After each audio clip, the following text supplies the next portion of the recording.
YouTube चेनेलाव मा नाम दं नोंहा? नितमनि ब्रह्म YouTube चेनेल आं दासिमबो फिल्मखौ आं आपल'ड होआखै YouTubeआव। बहाय hello everyone welcome back to my YouTube channel नोंथांमोनखौ आंनि YouTube चैनलाव बयखौबो खनसे बरायग्रोनाय जाबाय थ' नोंथांमोन जोंहा सासे फंबाय आरोना रौतानिफ्राय फैदों बिथाङा फिल्म बानायनोनो फिल्म माने एलबामबो बानायगोन दा आंनि नाम्बारबो फन नाम्बारबो गैयामोन बेनाव आरोना आंनि YouTube चेनेलाव बियो कमेन्ट खालामबाय थायोमोन आंनि भिडिअखौ नायो बिथाङा जोबोद गोजाननिफ्राय माने साइकेलजों फैदों बियो आंनि न'खौ नागिर मोनफैबाय आरो दा बिथांनि नामानो जाहैबाय नितमनि ब्रह्म नोंथांमोना सापर्ट खालामबानो जाबाय नैबेनो बिथाङा फंबाया जोंहा YouTube चेनेलाव मा नाम दं नोंहा? नितमनि ब्रह्म YouTube चेनेल आं दासिमबो फिल्मखौ आं आपल'ड होआखै YouTubeआव। थ' नोंथांमोनाथ' मिथिखाबाय माने नितमनि ब्रह्मनो आरो बिनि YouTube चेनेल नामा आं स्क्रिनाव होगासिनो नोंथांमोना साबस्क्राइब खालामहैबानो जाबाय थांनानै दा बिथाङा माने फिल्म बानायगोन आरोना फिल्म बानायगोन बियो सर्ट मुभि बेफोरबायदिनो एलबामबो बानायगोन होनना बुंदों दा आंखौ लोगो हमफैदो आरो बिनिनो जों माखासे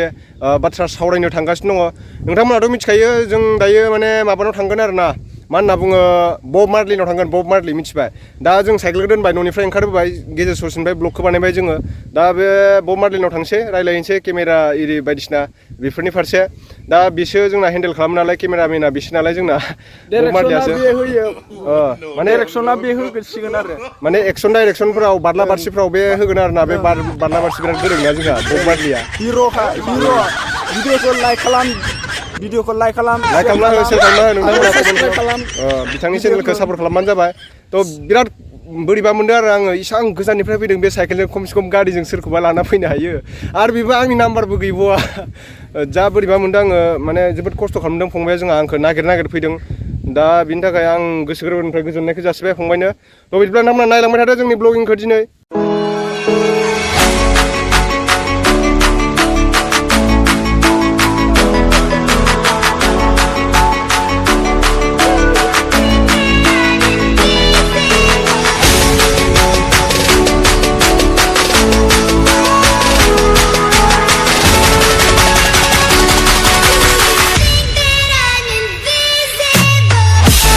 नोंथांमोन फाइनालि जों दायो माने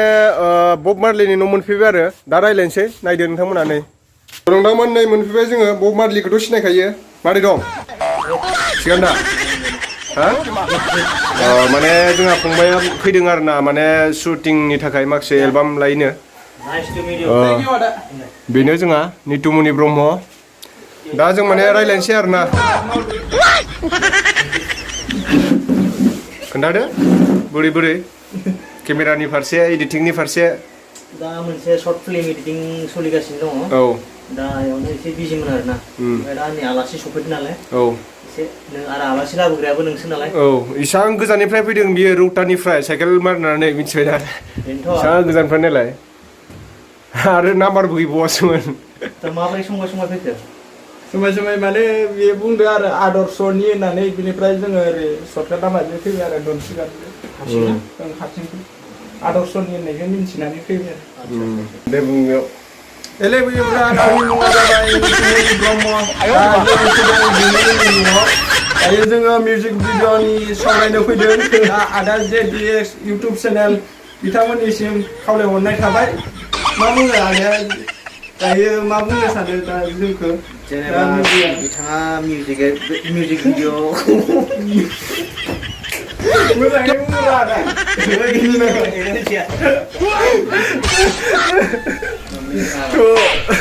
जेबो नङा माने दसे इन्जय खालामबाय दसे इन्जय खालामबाय मानो होनना बुङोब्ला बिथाङा मबाइलनि स्क्रिनाव माने दिनैसो फैगोदान नालाय बेखायनो मा बुंगोन मा थागोन जादों आरो नोंथांमोना जे गाज्रि मोननाङा मानो होनना बुङोब्ला फार्स्टआव बेफोरबायदिनो जाखायो मा बुंगोन मा थागोन जायो आरो ना मबाइलनि स्क्रिनाव फैयोब्ला जेब्ला ब्लग भिडिअ बानायजेनगोन ना अब्ला माने मबाइलखौ ओरै हमनानै बानायोब्ला मा बुंगोन मा थागोन जागोन आरो ना बेफोरबायदिनो जायो गोबां जायो मानो होनना बुङोब्ला नोंथांमोना मिनिनाया ओरैनो जोङो मिनिबाय आरो बेफोरो इन्टारेस्टजों मिनिबाय जेबो नङा मिनिनोबो नांगौ किसुमान बाथ्राखौ मिनिनोबो नाङा दा बेनोसै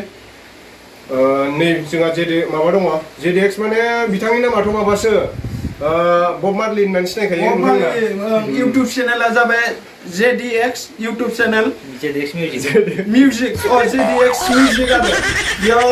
बर' कमेडि मिउजिक भिडिअ लाबोयो बैसागु भिडिअ लाबोयो बिथांमोनाबो सापर्ट खालामलायदो